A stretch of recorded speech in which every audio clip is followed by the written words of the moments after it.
저는 지난주까지 계속 하나님 한 주에 하나씩 꿈을 주셔가지고 꿈 이야기만 또 이렇게 하게 되면 또 사람들한테 좀 이상하게 또 여겨질까 좀 약간 그런 조금 염려도 조금 있었는데요. 이번 주는 진짜 꿈을 안 줬어요, 하나님이.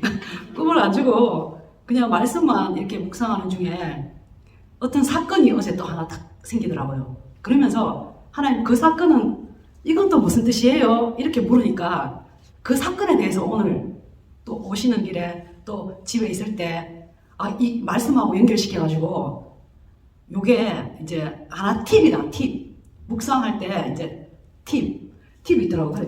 저는 어제 어떤 일이 있었냐면 제가 이제 주택에 있기 때문에 음식물 쓰레기통 있잖아요. 음식물 쓰레기통에 담아서 내놔야 돼요.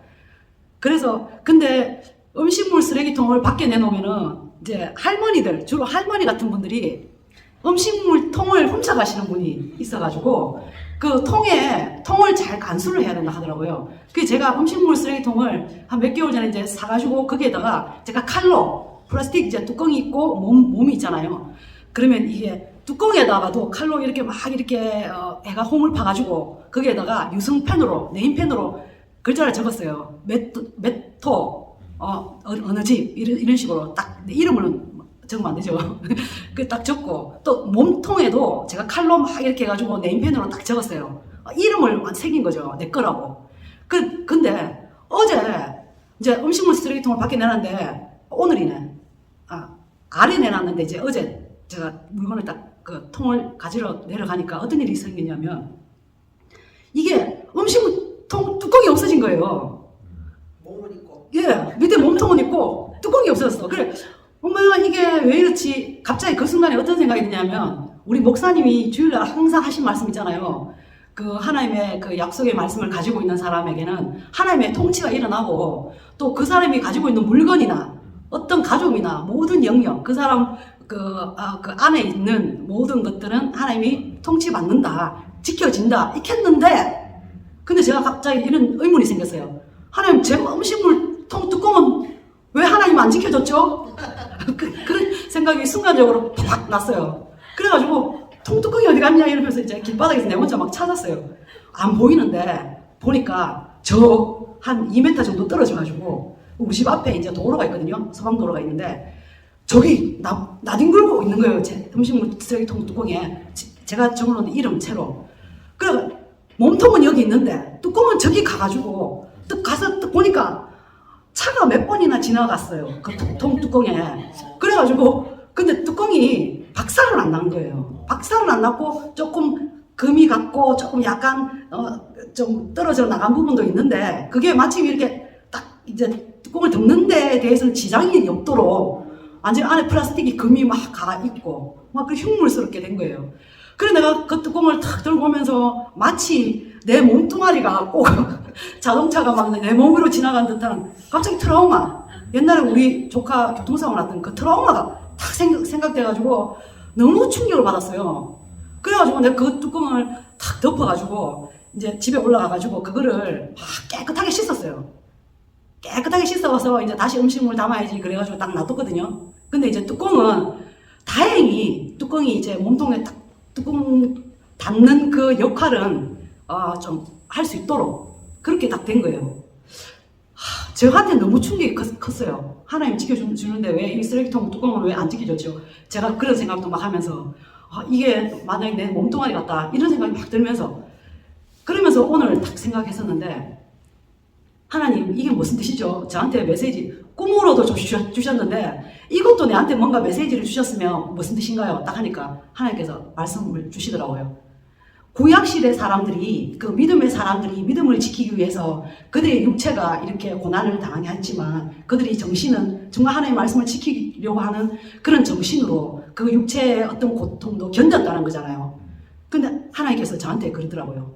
이 음식물 쓰레기통이 니다 하더라고요. 이게 그렇네요. 옛날에 어떤 사람이 저한테 뭐 한번 이혼을 했기 때문에 깨진 쪽박이라 한 말이 항상 저한테는 또 억수로 충격적인 말이라가 니는 깨진 쪽박이다 이런 이야기가 또 생각나서 예 맞아요. 저는 흠이 많아요. 그 흠이 많네요. 갑자기 마음이 우울해지다 하더라고요. 근데 하나님 흠이 많은 전데요. 그러면 이 사건이 저한테는 무슨 뜻이죠? 자꾸 그리고 몇 시간이 지났어요. 몇 시간이 지나가 계속 제가 말씀 묵상하고 또 생각하고 계속 그렇게 하다가 제가 오기 전에 이제 씻고 이제 오거든요. 오는데 그때 하나님이 딱 씻고 나서 오기 전 1시간 전이죠. 하나님께서 가시는 거예요. 아무리 깨진 육체라도 하나님이 깨끗하면 쓴다. 깨끗한 쓰레기, 음식물 쓰레기통 안에 깨끗하면 내가 무엇이든지 쓴다. 니는 지금 그런 상태다. 그러니까 구약시대의 사람들은 마치 그 음식물 쓰레기를 담고 있는 음식물 쓰레기통 깨진 그릇처럼 그들이 고난받고 역경이 있었지만 그들이 지켜냈던 거. 그때는 그 영이 죽어 있었잖아요. 영이 죽어 있는 육체를 담고 있기 때문에 마치 음식물 쓰레기통에 냄새가 나는 그 영이 죽어 있기 때문에 그 육체가 그래도 정신을 하나님께 드리고 또 육체도 깨끗하게 살려고 거룩하게 살려고 그 시험과 환난을 겪었지만 지금은 너는 지금 너희 그 성령시대 사람들은 음식물 쓰레기를 다 버린 상태다. 깨끗이 다 예수 그리스도가 비워줬다. 그러니까 깨끗해졌다. 깨끗해졌기 때문에 그 육체가 아무리 흠이 있더라도 다 하나님 쓴다는 거죠. 깨끗하니까 쓴다. 그래서 저는 그런 메시지를 하나님이 딱 주시면서 제가 요번에 말씀 묵상할 때 하나님 요번에 주 말씀은 뭔가요? 이러니까 또 계속 이제 말씀 계속 신학적인 이야기, 이론적인 거, 지식적인 이야기만 계속 하시다가 어제 준데서 이제 요약이 딱 되더라고요. 그게 뭐냐 하면은 모세 있잖아요. 모세의 부모가 지난주에 제가 이제 그때도 묵상돼서 그때는 이제 언급을 안 했었는데 모세가 태어날 때 그 당시는 그게 야곱의 12아들들이 하나님이 애굽에 보내가지고 거기서 하나님의 나라를 일단은 번성시키는 하나님의 계획이 있었잖아요. 그래서 번성을 막 애굽 나라에서 세상 나라에서 완전히 번성시키게 했는데 이게 너무 번성하니까 이제 바로가 더 번성하지 못하도록 바로 왕이 그 씨를 말리는 거잖아요. 씨를 말릴 때 하나님은 그 야곱의 나라, 하나님의 통치가 있는 하나님의 나라, 예수 그리스도가 와야 되는 그 하나님의 나라를 그 나라에서 빼내 오신 거잖아요. 근데 빼내 오실 때 하나님이 계획한 사람이 모세라는 거죠. 근데 모세를 하나님이 하늘에서 이제 딱 들어줄 때 어떻게 딱 들어줬냐면 모세의 부모, 이게 보면 지난주에 부모의 믿음에 대해서 나오더라고요. 부모는 그 아이를 낳았을 때 그 아이가 석 달을 키우면서 그 왕을 무서워하지 않고 그 아이가 아름다움을 보고 무서워하지 않고 키워냈던, 그리고 방주에 해서 이제 했잖아요. 그 부모의 믿음으로 모세가 탄생되는 거. 하나님은 모세를 탄생시키기 위해서 그 부모의 믿음 있는 부모를 통해서 모세를 탄생시켰다는 거죠. 그걸 제가 한 가지 하나님께서 제가 마음에 감동이 생기더라고요. 그 전까지는 제가 모세의 요게벳의 찬양도 있고 이렇잖아요. 근데 그거에 대해서만 생각했는데 모세의 부모에 대해서는 생각 안 했거든요. 근데 하나님이 이번 주에는 좀 특별한 말씀을 주세요 딱 하니까 하나님이 모세의 부모의 그 믿음을 통해서 하나님이 모세를 이 땅에 육체로 이 땅에 태어나게 했다. 그러면 그게 저하고 무슨 상관이 있죠? 네가 이 땅에 온 것도 네 엄마 아버지를 통해서 육체가 이 땅에 왔다. 육체는 너무나 중요하다. 왜냐하면 영을 담아야 되는 그릇이 있어야 되기 때문에 이 세상에서 하나님의 나라를 운영하기 위해서는 육을 가져야 된다는 거죠. 그러니까 이 보이는 육체가 이 땅에 있는 게 우연히 된 게 아니고 이미 우리 부모를 통해서 태어나기 그 전부터 하나님께서 골라서 그 부모를 통해서 이 땅에 와 있다. 네가 지금 와 있는 것도 네 부모를 통해서 왔기 때문에 십계명에 하나님을 경외하고 그 다음에 부모가 나온다. 부모를 경외하라 하는 게 4번째나 5번째 나오잖아요. 바로 부모에 대해서 나오고 그 다음에 이제 이웃에 대한 걸 나오거든요. 그래서 하나님이 부모를 통해서 하나님의 믿음의 사람들을 이 땅에 탄생시키는데 저는 이제 27절에 그 모세에 대해서 궁금했었거든요. 그 28절에 보면은 뭐가 더 궁금했냐면 여기 보면 28절 장자가 나와요. 하나님이 애굽에 왜 굳이 바로 왕을 치지 않고 왜 애굽에 있는 그 바로 왕의 장자, 그리고 애굽 사람들의 장자를 왜 다 죽이셨죠? 멸하시는 자라고 나오거든요. 멸하시는 자로.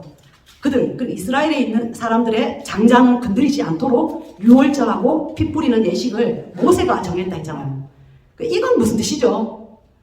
제가 이제 뭐 신학적인 부분은 하도 많이 듣고 뭐 유월절 뭐 하니까 많이 들었는데 그거 말고요. 특별하게 저한테 또 새로운 말씀을 좀 주세요. 하니까 하나님께서 아까 전에 이제 한 가정을 통해서 모세가 탄생됐고 또 그 한 가정은 하나님의 나라의 최소 단위다 라는 것도 주일날 우리 목사님 설교하실 때 제가 또 느꼈거든요. 야곱을 통해서 야곱의 12아들이 나온 거잖아요. 그 12아들이 나오기 위해서 야곱이 있었던 거죠. 그러니까 가정에서 그 야곱의 자식 12명이 나오기 전에 그 부모가 있었고, 그리고 야곱 위에는 아브라함과 사라를 통해서 이삭이 있었잖아요. 그러니까 이게 하나님의 나라가 운영되어 가는데, 이게 커져가는데 최소의 육체의 단위가 있는 거죠. 물리적인 단위. 그 단위가 가정이다. 가정이고, 또 장자는 뭐냐면 한 가정을 구원하기 위해서 하나님은 그 집안에 장자를 보내신다. 장자를 보내신데 이게 먼저 태어난 자가 장자가 아니라는 거 우리가 알잖아요. 모세도 아론이 있었어요. 장형이 있었고, 또 미리암이라는 뭐 누나인지 누인지 있었는데, 모세는 뭐 둘째인가 셋째인가 그래요. 그럼 뭐 가인과 아벨 할 때도 아벨은 둘째고, 여기서 말하는 장자는 그 가정을 대표하는 사람이 아주 중요한 역할을 하는데, 모세를 통해서 그 가정도 구원됐지만, 모세 한 사람을 통해서 그 애굽 나라에 있는 그 하나님의 백성들이 학대받는 거를 이렇게 쫙 끌어당기잖아요. 쫙 끌어당기고 마치 자석이 이렇게 널브러져 있는 쇠를 쫙 빨아당기듯이 모세 한 사람을 통해서 하나님은 모세를 훈련시켜가지고 80년 동안 광야에서 훈련시키고 난 다음에 다시 애굽에 가서 그 흩어진 이스라엘 나라 하나님의 통치가 있는 하나님의 나라의 그 자손들을 쫙 빨아당기잖아요. 당겨가지고 인도하는 거잖아요. 하나님 그게 지금 저하고 어떤 연관이 있죠 하니까, 한 가정에 믿음의 한 사람이 장자다. 그 장자권은 하나님이 정하신다. 근데 그 장자권을 받으려면 그 사람이 그 구약시대 때는 막 믿음을 지키려고 하나님을 찾고 구하고 이렇게 해야만 하나님 만나고 하나님을 이렇게 경험하지만, 신약시대 성령시대는 성령님이 우리 안에 들어와서 우리를 막 이렇게 운동하게 하잖아요. 생명력이 바깥으로 나가게 하는데, 그 장자권 가진 사람을 통해서 그 가족부터 구원하게 되는 거예요. 그래서 주 예수를 믿으라. 그리하면 너와 내 집이 구원을 얻으리라. 이런 것도 그 엄마 아버지가 그 사람을 낳았기 때문에 엄마 아버지 구원하는 거는 당연하다. 그리고 그 자손을 통해서 또 이렇게 뻗어가는 거. 그게 또 육의 자식도 포함되고 또 영적인 자식도 우리가 이제 막 출산할 수 있는 그게 우리한테 있잖아요. 그거다. 장자권을 가진 사람들을, 그리고 모세가 여기서 유월절과 피 뿌리는 예식을 모세가 정한 게 아니거든요. 하나님이 모세한테 유월절 어린 양을 피를 잡아서 그 문설주의 임방에 바르면 내가 유월한다. 그러니 너희가 이걸 해라. 이래서 하나님이 모세한테 가르쳐 준 거예요. 가르쳐 준 대로 모세는 그냥 그거를 듣고 그거를 자기 혼자 생각한 게 아니라 이스라엘 백성들에게 이렇게 전달한 거잖아요. 하나님의 음성을 듣고 그거를 전달하는 거. 그게 어떻게 보면은 이 사람이 어떤 장자 직분, 그 나라의, 이스라엘 나라의 어떤 대표한 믿음의 장자 역할을 이 모세가 했고, 또 모세가 그 장자 역할을 했기 때문에 그 이스라엘에 있는 한 가정마다 최소 단위의 하나님 심판이 들어갔잖아요. 처음에는 애굽 나라의 그 나일강에 하나님 심판을 이렇게 물 변하게 해가지고 애굽 사람들을 막 심판했어요. 피로 심판하고 개구리 우박 이런 식으로 전체 애굽 사람들한테 심판한 하나님의 재앙이 있었는데, 나중에는 어디까지 하나님이 재앙이 들어가냐면 바로의 지방까지 가거든요. 그 집의 장자를 죽이는 거죠. 하나님의 통치는 그 한 가정마다 들어간다는 거죠. 그게 하나님의 통치, 그리고 하나님의 나라의 최소 단위는 가정이다. 그 가정을 통해서 그 가정의 믿음의 한 사람, 그 사람이 통해서 하나님의 나라가 이렇게 세상으로 펼쳐가도록 하시는 거. 요게 이제 그 장자 제가 읽었을 때 하나님께서 이렇게 감동을 이렇게 딱 주시더라고요. 그리고 우리가 이제 오해할 수 있는 게 여자에 대한 오해가 있잖아요. 그런데 이제 장자 이야기를 딱 하고 나서 그 다음에 모세를 통해서 이스라엘 민족과 그 나라의 사람들이 홍해를 걷는 그들에 대한 믿음에 나오고 30절에 보면 여리고를 돌았던 이스라엘 그들 백성들의 이제 믿음에 대해서 딱 나오는데 이름이 언급은 안 됐어요. 그 나라를 이렇게 뭉뚱그려가 하나님이 딱 말씀하셨는데 첫 번째 이름이 딱 등장하는 인물이 있어요. 그게 누구냐면 구약시대 기생 라합이라는 여자에 대해서 저한테 강력하게 또 감동을 주시더라고요. 그건 뭐냐면 라합이라는 여자는 기생이다. 제가 이제 음식물 쓰레기통 박살났는 거 그거 하고 같이 또 접목이 되는 거죠. 여자고 기생이었다. 그렇지만 그의 믿음, 그 구약시대의 그의 정신, 그 육체, 흠이 있고 깨진 쪽박 같은 여자지만 그가 하나님에 대한 믿음의 장자 역할을 해냈다. 왜냐하면 여리고 성에서 정탐꾼을 대접한 것 때문에 그 구원받거든요. 그리고 라합만 구원받는 게 아니라 그 가족 전체가 구원받았지 않느냐. 그 지금 시대에 너하고 그 기생 라합이 이렇게 비슷하지 않느냐. 제 마음에 감동이 딱 생기는 거예요. 그래서 그러네요. 좀 우리 육체적으로 좀 흠이 있더라도 우리의 마음과 우리 영은 우리는 깨끗하게 예수 그리스도 해줬기 때문에 하나님이 얼마든지 영을 살리는 일에 쓴다. 그러니까 육적으로 네가 사람들이 너를 조롱하고 너를 뭐 학대하고 너를 뭐 어떻게 비난하더라도 그거는 내하고는 아무 관계가 없다 하더라고 하나님이. 나는 너를 쓴다. 그 사람들의 말에 신경 쓰지 마라. 그러고 너도 기생 라합처럼 네가 여리고 있든지 네가 어디에 있든지 네가 믿음만 되면 어디에 있든지 그 사람들을 다 이끌 수 있다. 그런 생각이 들면서 결국은 라합을 통해서 나도 다윗이 룻도 그 다윗의 그 올라가면은 라합도 나오고 룻도 나오거든요. 그리고 다윗도 나와요. 그러니까 내가 쓰는 사람은 그렇게 쓴다. 그러니까 육으로 보지 말고 영으로 보고 이렇게 하라는 그 감동이 딱 생기면서 하나님이 이제 장자권 그리고 또 기생라합 이렇게 말씀을 주시더라고요. 결국은 제가 이제 이 말씀 본문 묵상할 때 제일 처음에 딱 읽었을 때 딱 제일 주제 성부가 어디가 있느냐면 이 39절하고 40절이 딱 잡히더라고요. 첫 번째 성경 말씀 전체를 읽었을 때 그게 뭐냐면 다 믿음으로 증거를 받았으나 약속된 것을 받지 못했기 때문에 그들은 육체적으로 힘든 것, 고난당하는 것을 다 견디고 이겨냈다. 그래서 그들이 하나님 말씀대로 지키고 행했던 것들이 기록으로 모세의 기록을 통해서 성경이 됐다. 그러니까 기록된 성경이 된 거죠. 구약시대 사람들은 그들의 행적은 기록된 거. 근데 우리는 이 시대에는 그 사도 바울이 또 말하거든요. 기록된 말씀 밖에는 나가지 마라 하거든요. 그러면 구약시대 사람들은 말씀을 성경을 기록한 사람들이고 기록하기 위해서 하나님 일을 한 사람이고 우리는 기록한 것을 보고 행해서 하나님의 나라를 같이 하모니를 이루어서 완성시키는 자들이라는 거죠. 그러니까 우리는 기록된 말씀을 보면서 나도 내가 지금 살고 있는 이 모든 생애는 기록되고 전파되어진다. 구약의 그 사람들이 행했던 게 지금 너에게 전파되어서 네가 그걸 통해서 믿음이 커진 것 같이 네가 행한 것도 네 후대 영적인 자손 또 육적인 자손도 네 행한 것 그것이 그들에게 힘을 주어서 하모니가 되어서 또 하나님의 나라를 완성시켜 간다. 그래서 이제 저는 이제 마지막에 40절 우리를 위하여 더 좋은 것을 예비하셨은즉 우리가 아니면 그들로 온전함을 이루지 못하게 하려 하십니다. 그들이 그렇게 살아왔던 것은 기록된 말씀을 만들기 위한 것이고 우리는 이제 성령이시는 사람들은 기록된 것을 행함으로 바로바로 하나님의 생명이 바로 탄생시키는 그런 역할을 우리가 하니까 둘이 하나가 하모니가 되는 거죠. 그래서 아름다운 하나님의 나라는 이렇게 완성된다. 그게 감동을 받았습니다. 우리가 구약 시대에는 이 시대의 하나님의 아들들의 탄생 그게 목표가 되는 겁니다. 구약 시대의 모든 성도들, 구약 시대의 모든 우리 믿음의 선진들은 그 목표가 지금 이 시대 사람들이에요.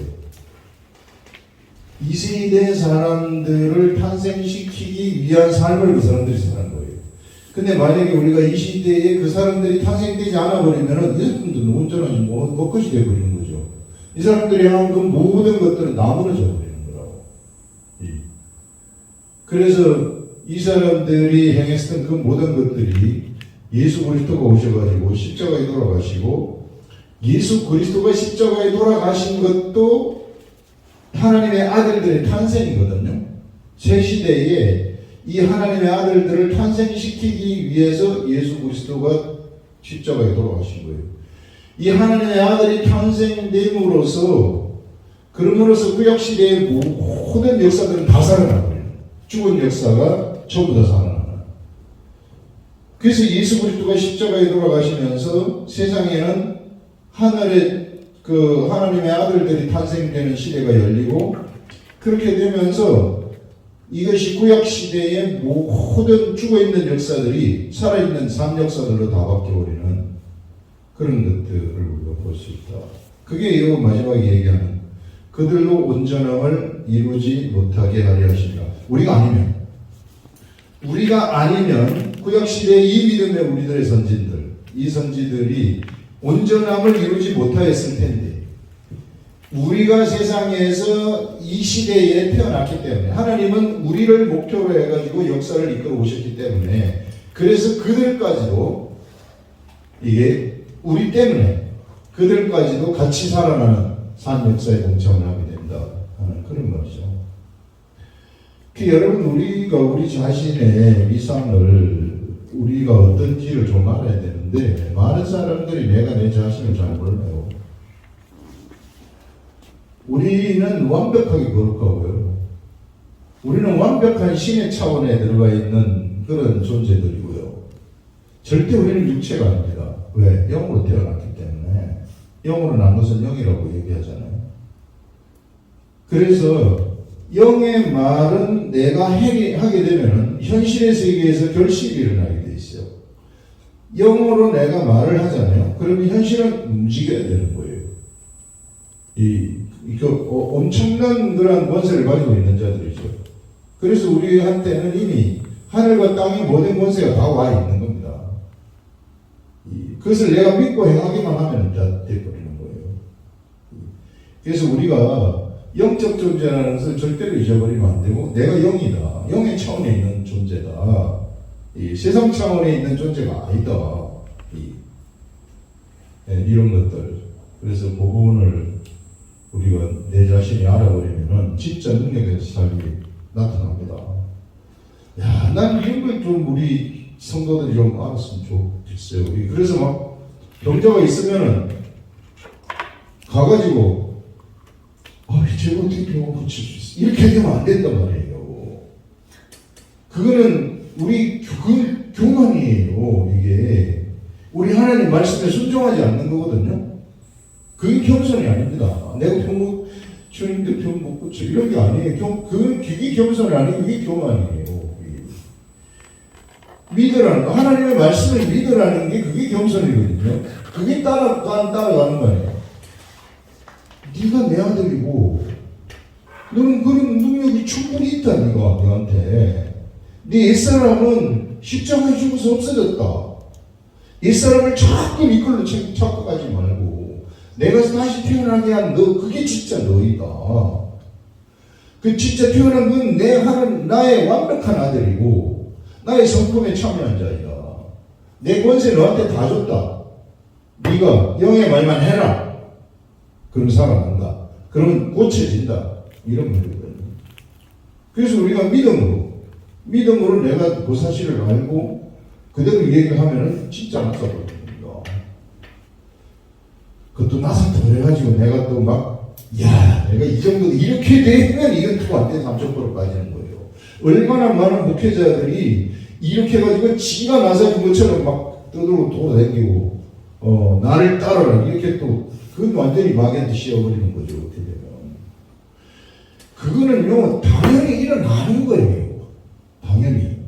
당연히 일어나는 것을, 그걸 했다 그래가지고, 그것이 내가 한 것이 돼버리게 되면은 완전히 자기가 자리를 잡아먹는 거죠. 그렇게 되면.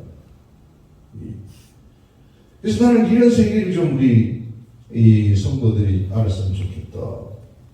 진짜 이 믿음의 선지들 구약시대 이 사람들은요, 이 시대에 하나님의 아들들의 탄생을 향해서 달려오는 거예요.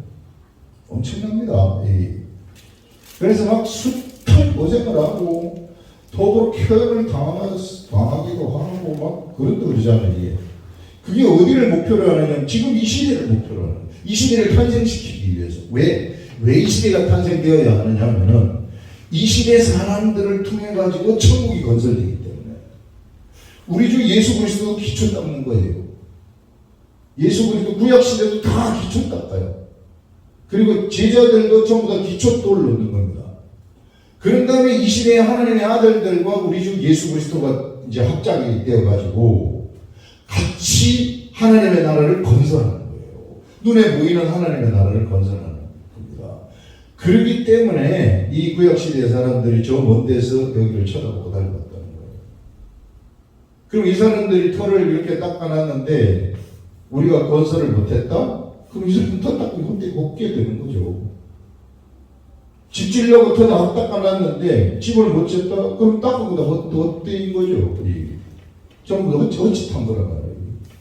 그래서 여기서 말하는 것이 그들도 온전함을 이루지 못하게 하려. 우리가 아니면 우리 성령의 시대의 우리들이 집을 지어줬을 때에 이 사람들의 그 밑에 있는 기초 이것도 같은 집이 되어버린다는 거예요. 같이 온전하게 돼가지고 아멘. 같은 천국이 되어버리는 이 일은. 그래서 이 사람들은 멀리서 쳐다봤다는 것이죠. 야, 성경이 얼마나 이게 좋고 지금 이 시대에 우리가 얼마나 위대한 시대에 살고 능력의 시대에 사는지 몰라요. 근데 이게요, 이런 말이 현실의 세계에서 진짜 되거든요. 난 이게, 그러니까 이건 거부할 수가 없는 거예요. 병자들을 위해서 기도하게 되면은 남는 일도 일어나고 성경에 이 얘기한 것들이 막 다 되는 거예요. 두려움이 오다가도 이렇게 턱 두려움이 올라와. 이런 것. 그래서 우리 위상을 확실하게 아시고, 막 우리 교회 모든 성도들이 이런 막 내가 있는 그곳에서 죽은 자를 막 살려내야 돼. 그게 천국 건설이거든요. 그게 바로 구약 시대에 우리 이 시대 이 사람들이 죽은 막 토벌 폐멸 당하고 이런 역사를 이룬 것을 빛나게 하는 거예요. 우리가 이게 뭐 빛을 발하는 거죠. 야, 내가 잘 살았구나.